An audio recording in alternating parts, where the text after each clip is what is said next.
प्रियदर्शिनी अशोका। जय भीम साथियों।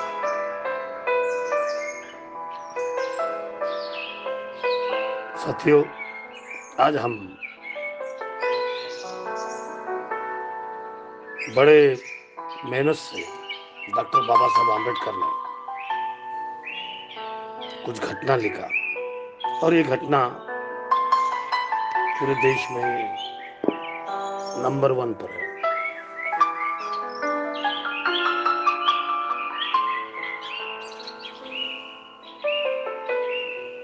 और आज इस घटना को हम कुछ बातों में एविडेंस यानी प्रूफ, थोड़ा कठिन सब्जेक्ट है, लेकिन बाबा साहब की घटना ये भगवान बुद्ध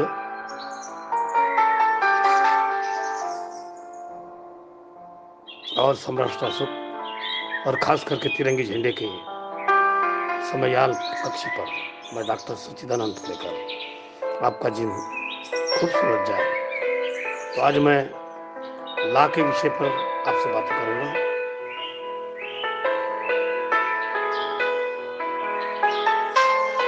आइए दोस्तों,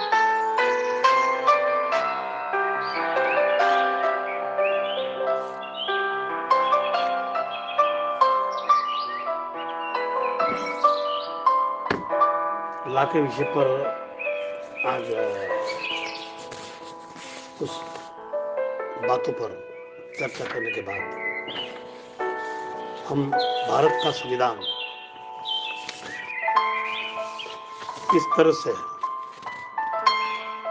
और हम किस तरह से इसको पूरा करते हैं, उसके तरफ भी हम ध्यान देंगे। तो भारत का संविधान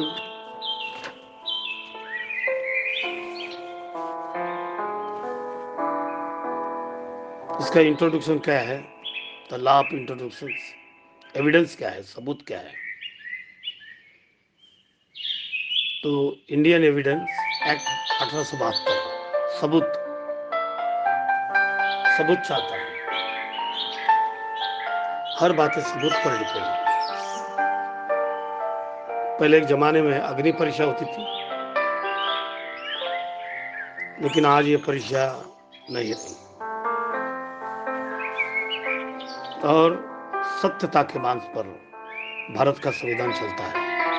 तो इंडियन एविडेंस एक्ट 1872 के अनुसार हम इस बात को बातें करेंगे। समझो एक आदमी है जिसका नाम ए है और उसने बी का मर्डर किया। तो ठीक है, मर्डर तो किया, तो बी का मर्डर किया, लेकिन ये डिनाई है कि उसने मर्डर किया।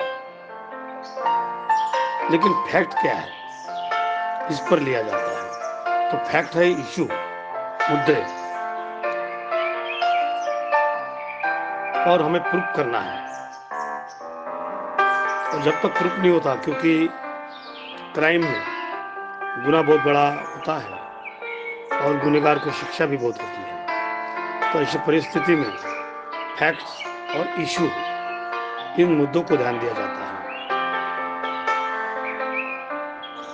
तो ये तो पक्का है कि ये ने बी को मारा,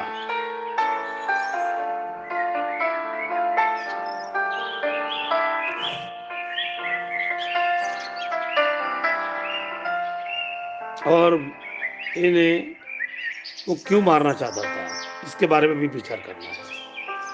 तभी वो केस कोर्ट में जाती है और फाइनल होती है, प्रोसिक्यूशन इसको कहते हैं। तो लेकिन ए का मोटिव क्या था आने के पीछे, उसने किस तरह से प्रिपरेशन किया और उसने किस तरह से कंडक्ट किया, इसका सभी evidence, direct evidence, indirectly evidence, ये होना बहुत आवश्यक है। तो चलो इस सब्जेक्ट पर बातें करते करते आज अनेक फैक्ट कलेक्ट करना पड़ेगा। ए और बी का पुराना संबंध क्या था, तो रिलेवेंट फैक्ट भी क्या है, एविडेंस भी क्या है, ये ने बी को मारा, ये बात तो फैक्ट है। तो इसका क्या क्या हुआ है मुद्दा, इसका प्रूफ लगाने के लिए इसको इंडियन एविडेंस एक्ट 1872 के अनुसार ये चलता है।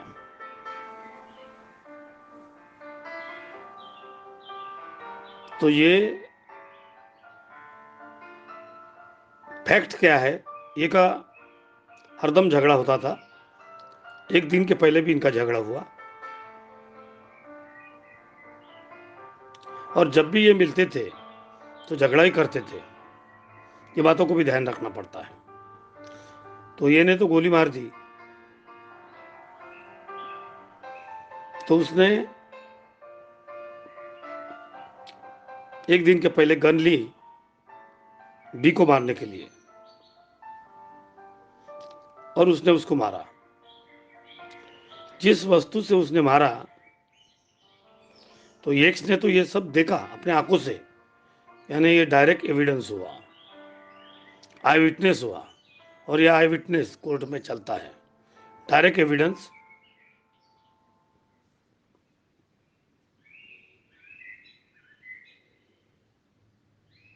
तो वाई ने बताया कि मेरे दुकान से ये बंदूक ली थी। तो ये सरकमटेंसेस एविडेंस बोलते हैं। लेकिन एक्स ने, जेड ने ये देखा कि उसने मारने के बाद गन छुपाई है, उसने खून देखा। तो ये डायरेक्ट एविडेंस हो गया और फैक्ट इश्यूज हो गए। और इस तरह से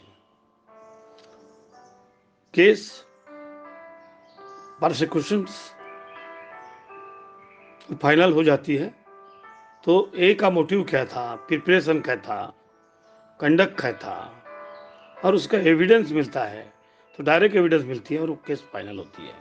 तो हमारा लॉ इस तरह से बना है, और लॉ के बहुत सारे व्यूज है। तो दोस्तों, आज हम इन व्यू को भी देखते हैं।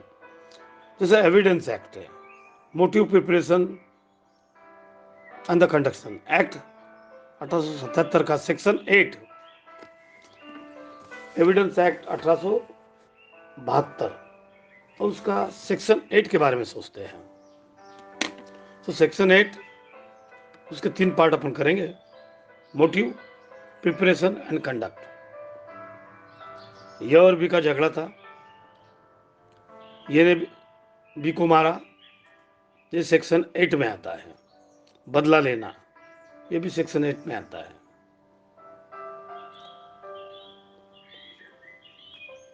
For any fact issue the relevant facts to any suit और प्रोसीडिंग। मोटिव क्या था, मोटिव को देखना बहुत आवश्यक है।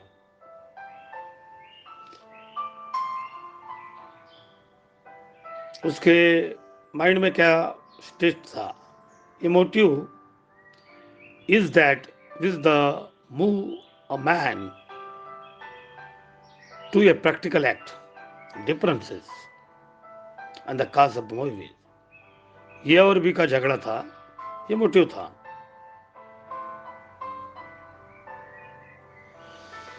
तो रिवेंज मोटिव ये सेक्शन 8 में आता है। उसके लिए उसने क्या प्रिपरेशन किया, किस तरह से प्रिपरेशन किया मारने के लिए। तो creative the preparation the circumstances in order to the produce of the consequence. Murder करने के लिए उसने किस तरह से प्रिपरेशन किया, इस बात को भी अपन को ध्यान देना पड़ता है। कंडक्टेड सेक्शन 8, क्या कंडक्टेड होते हैं, क्या पार्टी होती है। फिजिकल एक्ट है, फिर उसमें कांटेक्ट कैसे किया, और वो क्यों मारना चाहता था, कंडक्ट क्या था उसका, प्रीवियस था, सबसिक्वेंस था। कंडक्ट में पार्टी एडमिनिस्ट्रेबल अरेंजमेंट करता है। Conduct is the reference suit. फिर ITR करते हैं, शास्त्र छुपाना, भाग जाना, ये भी कंडक्ट में आता है, एक्सप्लेन करना पड़ता है। और फिर इलुस्ट्रेशन, ए का भाग जाना ये कंडक होता है और इसी को ध्यान में रखना पड़ता है।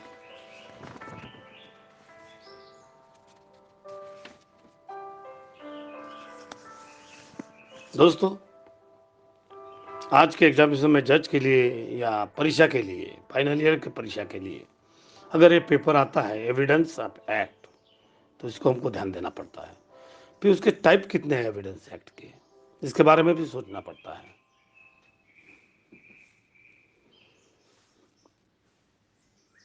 तो सिविल, क्रिमिनल, दो टाइप के टाइप होते हैं। सिविल में प्रॉपर्टीज, कागज, ये वो, किसी को लुबाना, किसी की जगह खाना, किसी का कुछ करना, ये सिविल में आते हैं। और क्रिमिनल में मर्डर करना, गुनाह करना, ये क्रिमिनल में आते हैं। फिर वो कोर्ट में जाते हैं और जजमेंट देते हैं और उसके लिए एविडेंस चाहिए। एविडेंस यानी पुरावा, साक्षी। पहले के ज़माने में अग्नि परीक्षा थी, अभी वो सब बदल गए। अभी इंडियन एविडेंस एक्ट 1872, उसके लिए धारा होती है, 3 सेक्शन में आता है, ओरल, मौलिक एंड डॉक्यूमेंट्री। भौतिक वस्तुओं जैसे चाकू है, बंदूक है, ये है। तो इसके बहुत सारे प्रकार है, 11 प्रकार तो मैं आपको बताऊंगा आज के दिन में।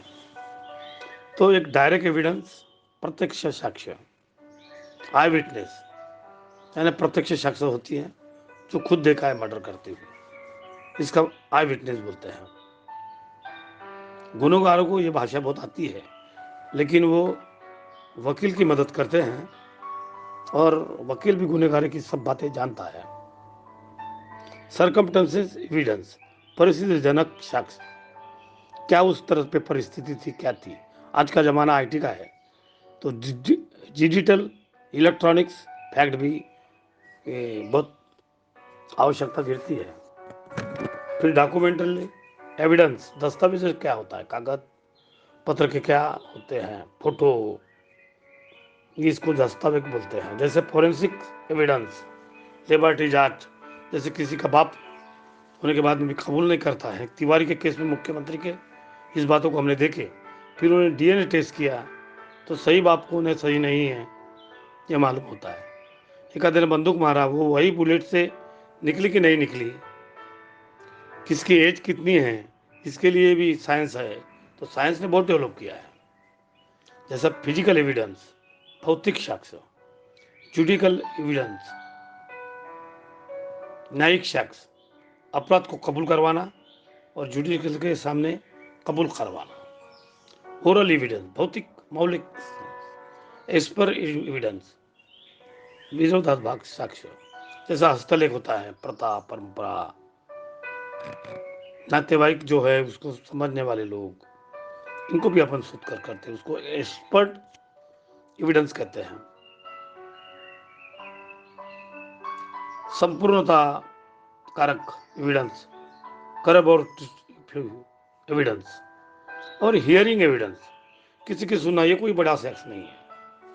तो चलो दोस्तों, आज लॉ के चैप्टर में मैं आप लोगों को बड़े इजी से ये सब समझा रहा हूँ। शायद आपको इसका काम हो, उसका फायदा भी हो सकता है।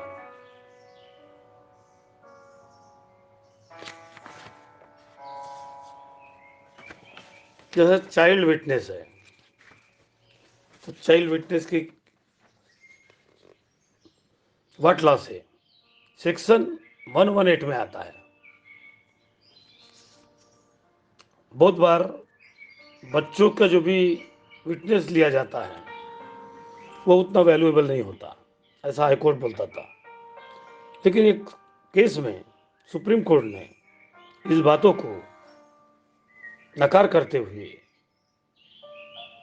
आई विटनेस चाइल्ड भी रह सकते हैं, इस बातों को भी ध्यान दिया है। व्हाट इज द पीस में अपन ये देखते हैं, what is the supreme court. एक दिगंबर और वैशाली के केस में जो 2019 में छत्तीसगढ़ की केस थी, इसमें छोटे बच्चे की जो गवाही थी वो जो बोलता था वो बराबर नहीं बोलता था, कुछ बातें बोलता था, कुछ नहीं बोलता था। ऐसे केस में उस गवाही को रद्द किया गया। एक तमिलनाडु की केस थी 2012 की, उसमें भी इसी तरह से बातें हुई। एक 2018 की केस थी, 13 साल की लड़की थी और उसको कुछ बातें याद आती थी, तो जज ने उसका क्रॉस एग्जामिनेशन किया, 2 दिन तक किया, और वो लड़की सही बोलती थी, ये उनको लगा, इसलिए जज ने वो केस को मान्य किया। एक ऐसी केस थी स्टेट ऑफ वर्शी, कृष्णा मास्टर। तो कृष्णा मास्टर की केस 2010 की बात है, वो तब छोटा था। हाई कोर्ट ने उस केस को मंजूरी नहीं दी थी, लेकिन सुप्रीम कोर्ट ने जब देखा कि कृष्णा मास्टर के घर में 5 लोगों का मर्डर हुआ, और वो तब छोटी उम्र का था, लेकिन जब भी वो बड़ा हो गया, वो बात उसको सालों साल याद रहती है।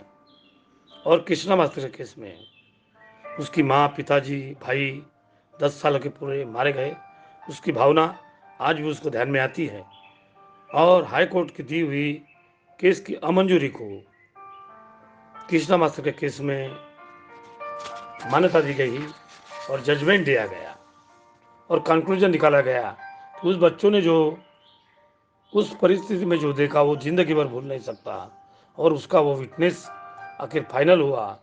रूल ऑफ पेंडम क्या बोलता है, किसी ही गुनहगार को अगर गुनहगार छुटता है, लेकिन एक निर्दोष आदमी उस पर गुनाह होता है, ये गलत बात है।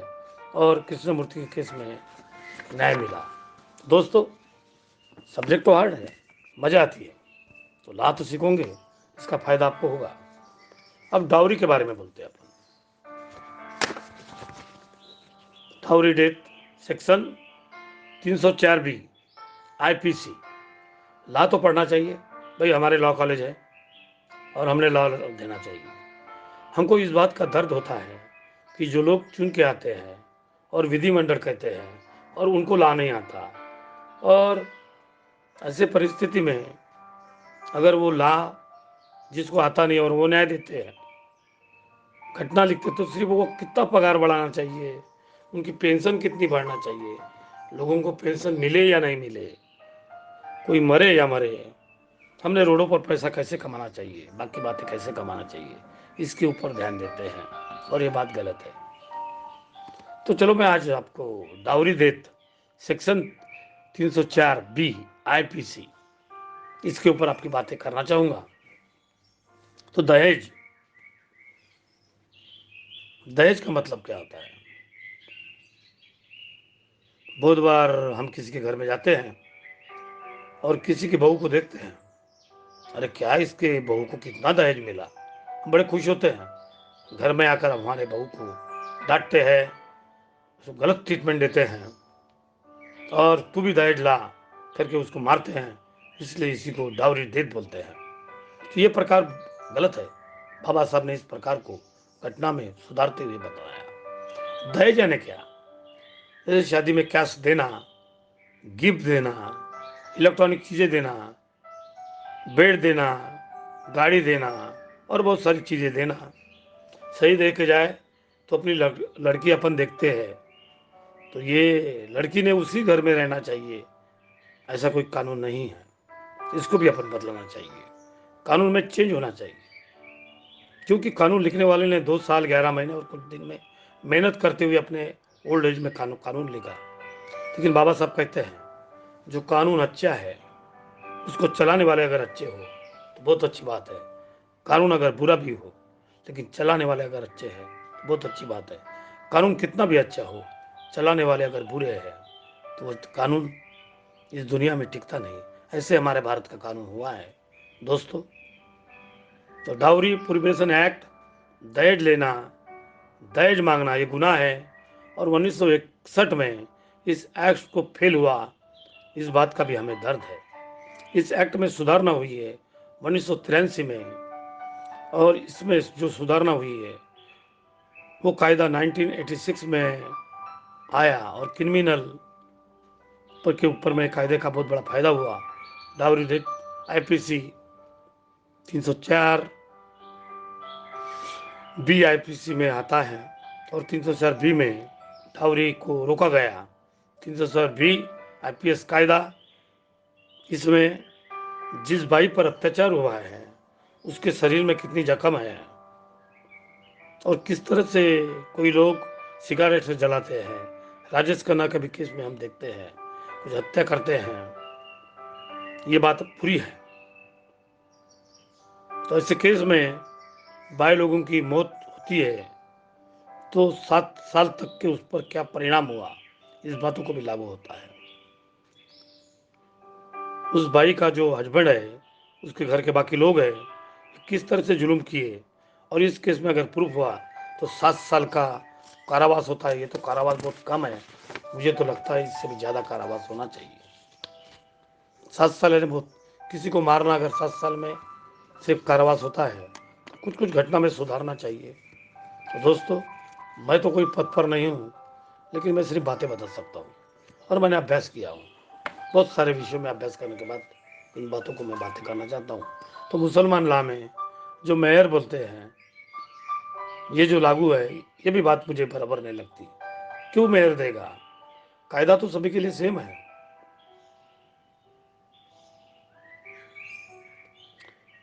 शादी में जो खर्चा होता है ये गुनाह है, सीधा कोर्ट में जाना चाहिए और शादी करना चाहिए। मैंने भी मेरी शादी बहुत सिंपल वे से की, इसका मैं प्रूफ हूँ और मैं खुद उसका उदाहरण हूँ। आजकल हमारे पास में, मेरे पास बोलो, बाकी लोगों के पास बहुत सारा पैसा होता है और शादी में बहुत सारा पैसा लगाते हैं। बहुत सारे की लोगों की ठाकुरगिरी, बहुत सारे लोगों की शाहूकारशाही, पाटिलगिरी खत्म हुई है, सिर्फ पाटिल रही है और पाटिल नाम रहे हैं। शादी के कारण बहुत सारे लोग बर्बाद हुए हैं। 304 भी इशूशियल कायदा, एसेंशियल कायदा लागू होने को चाहिए। तो पहला तो यह है कि डेथ हुई, जलने से हुई या किससे हुई, ये भी खोजना बहुत आवश्यक है। दूसरा ऐसा है कि डेट 7 शादी के 7 साल के अंदर ये सब होना चाहिए, तो भी वह कायदा लागू होता है। अगर वो जो भाई गई डाउरी डेथ में, उसके रिलेटिव ने अगर किया होगा, पति ने किया होगा, तो इसका भी हरेसमेंट ऑफ डाउरी इसको बोलते हैं। तो डाउरी डिमांड करना गुनाह है, लेना गुनाह है। इसके बाद मैं आपको बताना चाहता हूँ मेरे दोस्तों, डाउरी ये शब्द हमारे देश से कटना चाहिए। बाकी कंट्री में लेडीज एंड जेंट्स इनको बहुत वैल्यू है। इस भारत में जब से मनुस्मृति आई, बहुत सारी गंदी गंदी बातें आई जिससे हमें सुधारना चाहिए। तो डाउरी के संबंध में हमने 304 बी आपको बताया है। 304 बी के समान एक हम उदाहरण देंगे कि इसमें Harijan vice state of Punjab supreme court में जजमेंट दिया है डेथ के बारे में। दूसरा, रामेश्वर दास वाइस स्टेट ऑफ पंजाब 2008 में क्रिमिनल जस्टिस सुप्रीम कोर्ट में जो जजमेंट दिया है उसी पर है। एक आदि भाई अगर प्रेग्नेंट है और उसने सुसाइड की तो कोर्ट बोलता है प्रेग्नेंट वाली भाई सुसाइड नहीं कर सकती। लेकिन 304 भी कंडक्ट एक केस में ऑफेन नंबर बेले में मिलता नहीं, तो नॉन इनको बेल भी नहीं मिलती ऐसे केस में। जैसे 320 के पैमाने है, न्याय नहीं दे सकते। तो न्यू सेक्शन भी ऐड हुआ है इंडियन एविडेंस में 113 बी क्रिमिनल एक्ट 1983 और 1986 में सेक्शन 304 बी तो लेकर 498 तक की बातें होती है। दोस्तों, कायदा पढ़ सकते हैं, फिर उसको मराठी में पढ़ सकते हैं, हिंदी में पढ़ सकते हैं, इंग्लिश में, कोई भी लैंग्वेज में कायदा आप पढ़ सकते हैं। पढ़ना गुनाह नहीं है। संविधान को भी पढ़ना हमारे बहुत अच्छे के लिए बात है। आओ दोस्तों, और कायदे के बारे में बहुत सारी बातें अपन बताएंगे। आपको मज़ा आ रही है कि नहीं आ रही है, लेकिन हर बातें मालूम होना चाहिए, हर बात हमको मालूम होना चाहिए।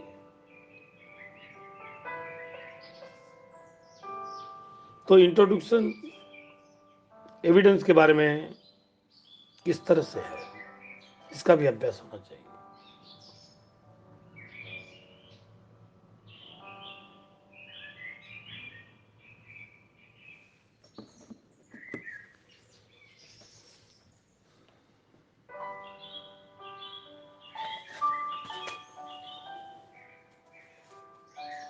इंडियन एविडेंस में एक्ट 1872 के एविडेंस यानी proof, facts facts in issue, relevant facts. Fact क्या होता है? दो लोगों के बीच में लड़ाई, और ये लड़ाई किस तरह से कोर्ट में जाती है। बहुत बार लड़ाई सिंपल होती है और वो बढ़ जाती है, और जब बढ़ जाती है तो हम बोलते ठहरो, तेरे को हम कोर्ट में देखेंगे। जमीन का वाद हो, क्रिमिनल का वाद हो, किसी भी बातों का वाद हो, तो जो लड़ाई हमारे बीच में सॉल्व नहीं होती उसको हम कोर्ट में ले जाते हैं। तो फैक्ट क्या है? मेन फैक्ट एंड इश्यू क्या होते हैं? झगड़ा दोनों के बीच में होता है और वो हमको हमारे बीच में सॉल्व नहीं होता, या दूसरों को बुलाकर भी सॉल्व नहीं होता, तो हमको कोर्ट में जाना पड़ता है। तो लड़ाई का जड़ क्या है, इसका भी फैक्ट देखना चाहिए। दोनों पार्टी आपस में लड़ती है और फिर कोर्ट में जाती है। एविडेंस होना उसके लिए तो मेन तो होती है, और ओरल भी होती है, और जो फैक्ट होते हैं उन्हीं को देखना पड़ता है। स्टेटमनी में ओरल फैक्ट में भी देखो, इम्पॉर्टेंट तो कोर्ट में दो प्रकार के होते हैं, सिविल और क्रिमिनल। इसका एविडेंस भी देखना पड़ता है। एविडेंस यानी सच्चाई या सुनना, उसमें सब्सटेंस लॉ अपने राइट को बताते हैं, प्रोविजनल लॉ, एविडेंटल लॉ प्रूव करने के लिए एविडेंस लॉ को, केस को प्रूव करना पड़ता है। उसका फैक्ट क्या है? तो फिजिकल भी फैक्ट हो सकता है और साइकोलॉजी भी फैक्ट हो सकता है। फैक्ट का भी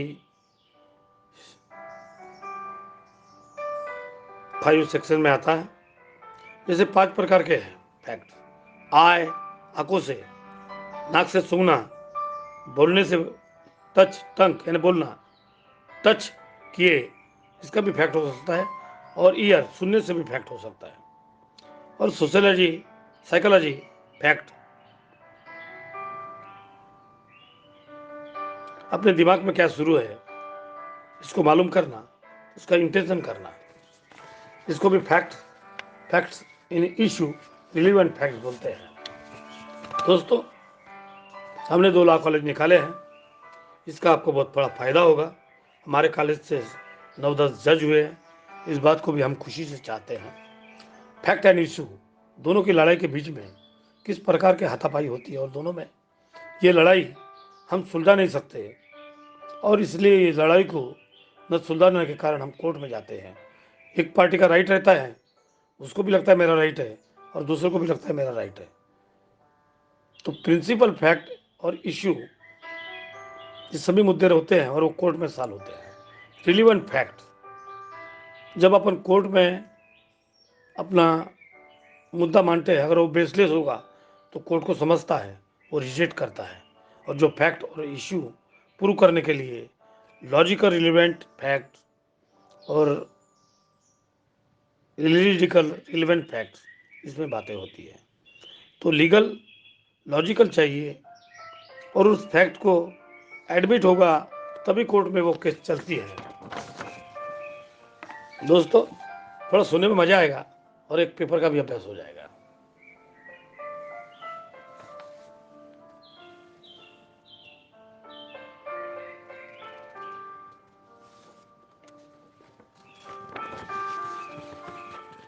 Indian evidence act section 159, Indian evidence act में रिप्रेसिंग, रिप्रेसिंग यानी क्या होता है? देखिए ध्यान में रखो वर्ड रिप्रेसिंग, रिफ्रेश होना। बहुत बार हम किसी के प्रति गवाही देते हैं, और यार बहुत सारे गवाही देना पड़ता है, कुछ लोगों का ठेका ही होता है गवाही देना। तो ऐसे परिस्थिति में रिफ्रेश होना यानी याद करना पुरानी बातें, गवाही की बातें कभी कभी अपन याद में नहीं रख सकते, जो कोर्ट में परमिशन दी जाती है और कोर्ट भी उसको परमिशन देती है। तो कोर्ट का परमिशन देना, तो अपन पुरानी कोर्ट को विनती करते हैं कि मैंने उस टाइम पर क्या लिखा था और क्या गवाही दी थी मुझे याद नहीं है, तो मुझे मेरी गवाही पढ़ने दो और मैं रिफ्रेश हो जाता हूँ। इसको रिफ्रेश कहते हैं। तो ये सेक्शन 159 में आता है। इन्वेस्टिग ऑफिस, यह भी बहुत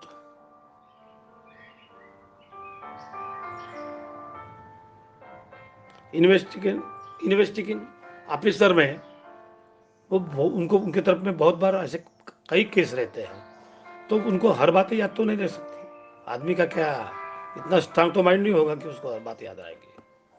तो उसके लिए रिफ्रेश करने के लिए वो बातें पढ़ता है और रिफ्रेश मेमोरी कर सकता है।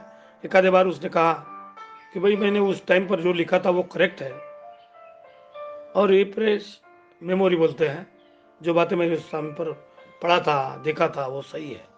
तो 159 सेक्शन के प्रति ये होता है, और डॉक्यूमेंट पर करेक्ट करता है। और डॉक्यूमेंट पर भरोसे पर एनएबी का मर्डर किया था, उसमें झगड़ा हुआ था, और जो मैंने लिखा वो सही है, इस बातों को वो बताता है, याद करता है।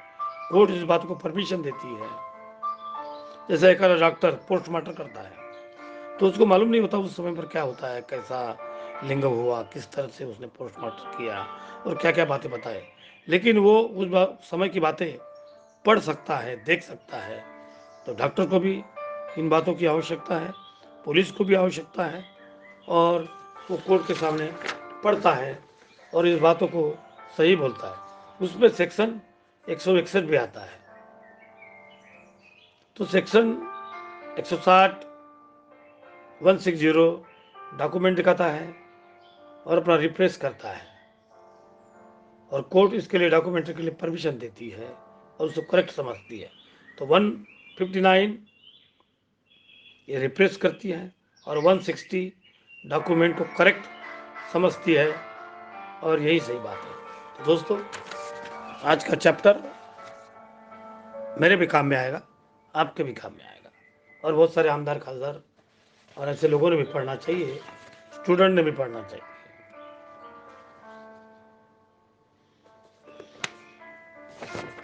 हर बात हम इजी लेते हैं, लेकिन हर बात दुनिया में काम में आती है, और उनको हमें पढ़ना चाहिए, याद करना चाहिए, और कायदे तो हर लोगों ने पढ़ना चाहिए।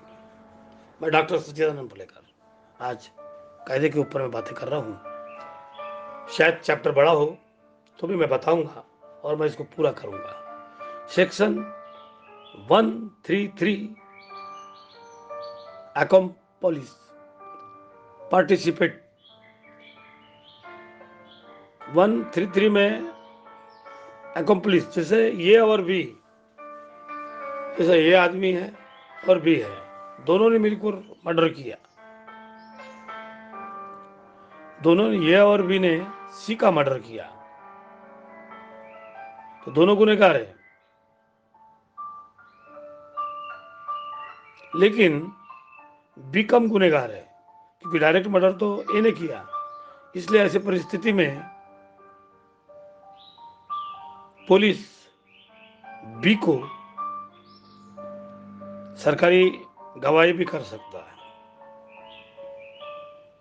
गुनहगार तो, और ये और भी ने मर्डर किया, और डी ने कुछ मदद किया कुछ चीजें छुपाने के लिए, जैसे चाकू हो, कुछ हो, या गुनहगार को छुपाया हो, तो ये भी तो गुनाह होता है, ये भी गुनाह है। तो इसमें कुछ बातें आती है। प्रिंसिपल फर्स्ट डिग्री 4 प्रकार का होता है। Principal first degree, principal second degree, accessory before the fact और आफ्टर द फैक्ट। जो क्राइम छुपाने के लिए बातें किया है। फर्स्ट में प्रिंसिपल फर्स्ट डिग्री में ए और बी ने मर्डर किया। सेकंड डिग्री में प्रिंसिपल सेकंड डिग्री इनडायरेक्ट उनको मदद किया छुपाने के लिए। Access before the fact, D ने भी मदद किया उसको छुपाने के लिए। And after the fact, the crime छुपाने के लिए उसने मदद करना। ये और भी, ये दोनों गुनहगार हैं। लेकिन बी ये कम गुनहगार है, उसने सब फैक्ट देखा है आंखों के सामने। ऐसे समय पर पुलिस और कोर्ट एक को सरकारी गवाह करती है और उसको माफ भी करती है। तो कोर्ट कुछ प्रॉब्लम सॉल्व करने के लिए बी को सरकारी गवाह की और सरकारी गवाह को बताई कि तू सरकारी गवाह अगर हो जाएगा तो छूट जाएगा, तेरे को फांसी नहीं होगी या तेरे पर बहुत बड़ी जेल भी नहीं होगी। इसलिए वो आदमी भी डर कर सरकारी गवाह बनता है और इस तरह से बातें होती है और गुनहगार को पूरे छूट हो जाती है। तो ये प्राइम एक्यूम है और बी कम गुनहगार है। तो इसका एविडेंस लेकर रिया जाता है और फ्रीडम ग्रांट उसको ओन ओथ पर नहीं लेकिन दी जाती है।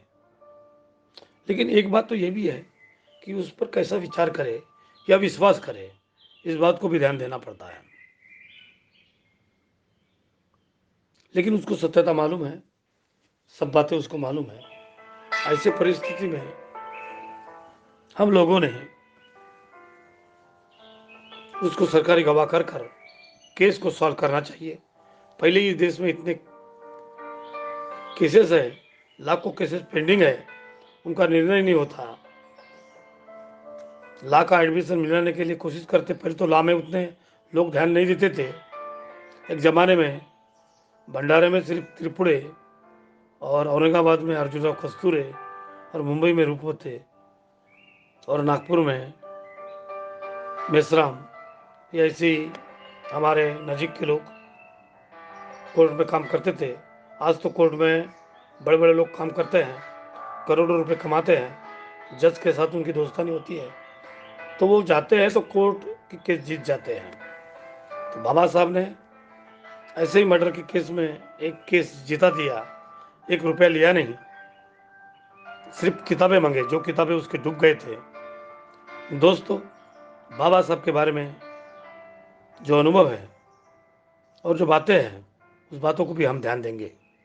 ऐसा आदमी आज तक हुआ नहीं जिसको जो अनटचेबल था और उसने ये सब कायदे लिखा और इस कायदे का अपन अभ्यास नहीं करते हैं तो हम भी तो गुनहगार हो जाते हैं।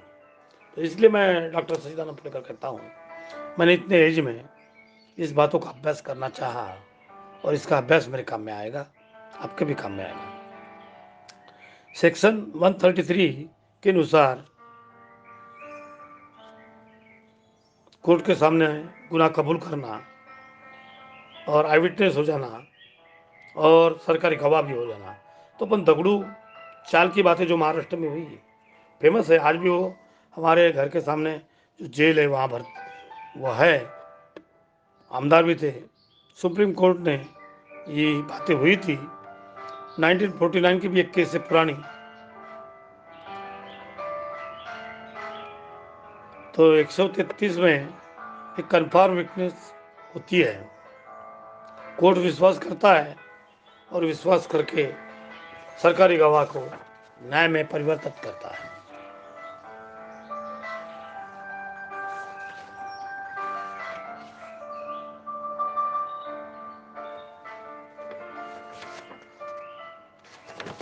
कैसा लगा दोस्तों?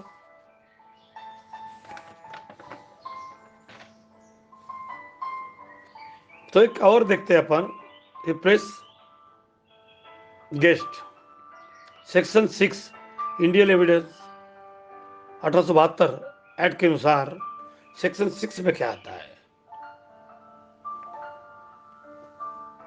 तो रेस गेस्ट ऐसे इस फैक्ट्स को बोलते हैं जैसे किसी का मर्डर हुआ, आंखों के सामने देखना और डायरेक्ट बताना कि मेरे आंखों के सामने हुआ था और तुरंत बताना, इसको रेस गेस्ट बोलते हैं। बहुत बार हम डरते हैं और आई विटनेस नहीं देते और उन गुनहगारों को न्याय देते हैं जो बहुत सारे गुने करते हैं। उदाहरण के सीट पर हम एक दो उदाहरण लेंगे। भावना सिंह टेस्ट एमपी की बात है, इसमें ये फैक्ट थी, रेस गेज की बात थी, आंखों के सामने मर्डर देखा और सत्यता उसने बताई।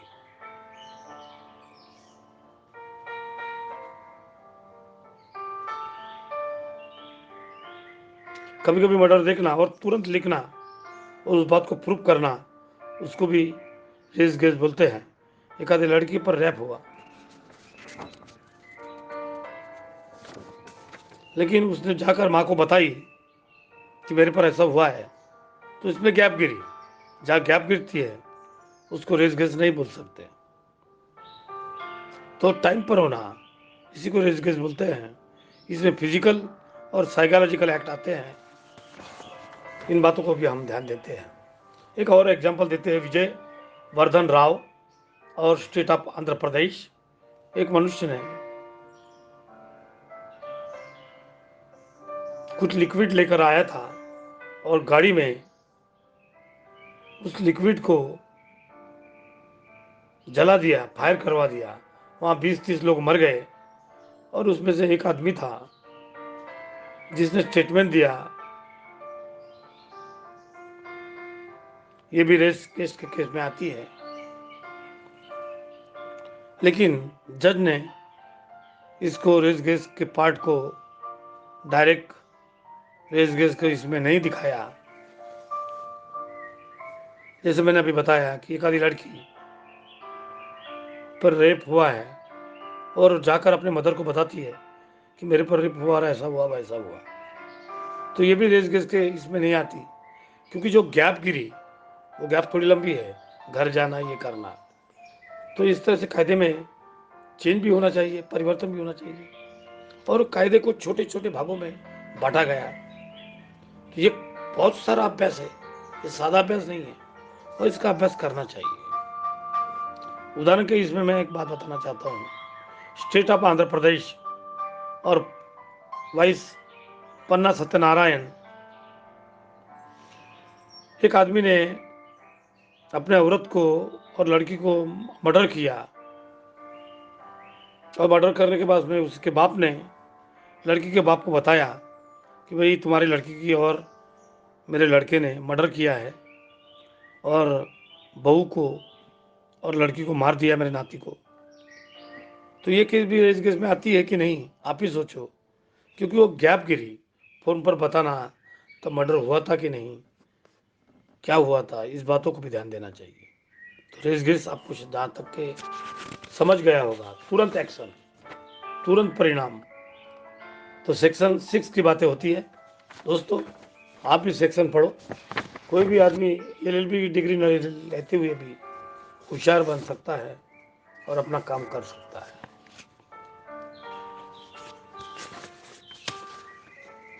और एक केस में बताना चाहूँगा आपको, डाइंग डिक्लेरेशन सेक्शन 32।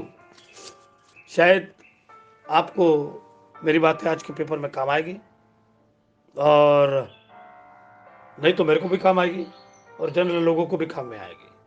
मैं तो वीडियो बनाता हूँ, लेकिन आज मैं इंडियन एविडेंस एक्ट 1872 का ऊपर में हर सेक्शन के ऊपर कुछ ना कुछ प्रकाश डालना चाहता हूँ। इसका आपको फायदा होगा, इस बात को भी मैं ध्यान में रखना चाहता हूँ। तो dying declaration section 32(1) Indian evidence act 8 Indian evidence act कोई व्यक्ति डाइंग यानी मरना, मरने के ऊपर में कुछ बताता है, उसको डाइंग डिक्लेरेशन कहते हैं। उदाहरण के इसमें एक मनुष्य ने अपने औरत को, मैं मेरे पैसे लाने के लिए जाता हूँ, पुरानी केस है, तो उसने बताया और उसका वहीं मर्डर हो गया पैसे लाते लाते। लेकिन उसकी औरत को मालूम है कि वो कहाँ गया था, और उसका मर्डर इसीलिए हुआ होगा कि वो पैसे देने वाला पैसे नहीं दिया होगा। तो इसको डाइंग डिक्लेरेशन ऐसे कहते हैं। उदाहरण के रूप में पकाला नारायण स्वामी वाइस, केस 1930 की बात है। एक व्यक्ति दूसरे व्यक्ति से पैसे के लिए 3000 के लिए जाता है और औरत को बताता है, लेकिन उस आदमी के टुकड़े टुकड़े 7 टुकड़े किए जाते हैं और ट्रेन में रखे जाते हैं। लेकिन औरत को मालूम था कि ये टुकड़े करने वाला कौन हो सकता है, क्योंकि अपने औरत को उसने बताया था कि मैं अपने पैसे मांगने जा रहा हूं। तो पैसे देने वाला, उसका नाम भी औरत को मालूम है, और पति के टुकड़े हुए, तो इस कारण से वो संबंध होते हैं और इसी को डाइंग डिक्लेरेशन केस में आते हैं। ये सेक्शन 32(1) में बातें आती हैं।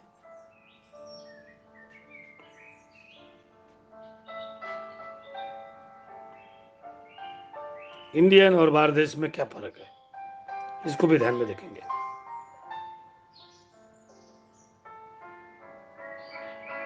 कुछ बातें बाहर देश में हुई है, इसलिए अपन बाहर देश की बातें कायदे लागू नहीं कर सकते।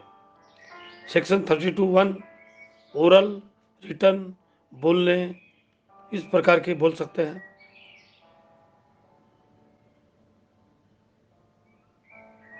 इसको उदाहरण के तौर पर कन्वर सिंह वर्सेस वाइस अब्दुल्ला के केस में भी अपन ध्यान दे सकते हैं। एक लड़की का गला काटा गया और उसने कटे हुए गवाह में डायरेक्ट बता दिया कि इस आदमी ने मेरा काम किया है, इसने मुझे मारा है। तो ये रिकॉर्ड भी होता है और ये रिकॉर्ड करना चाहिए। ये 32(1) सेक्शन में आता है।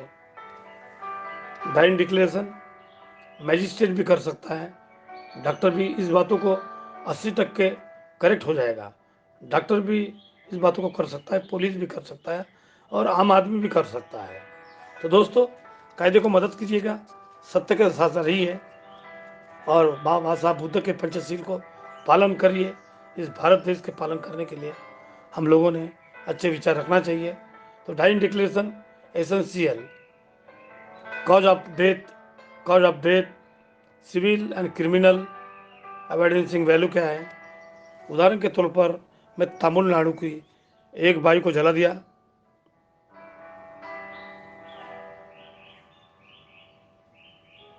एक बाई जलकर मर गई और मरते समय 4-5 लड़के बैठे थे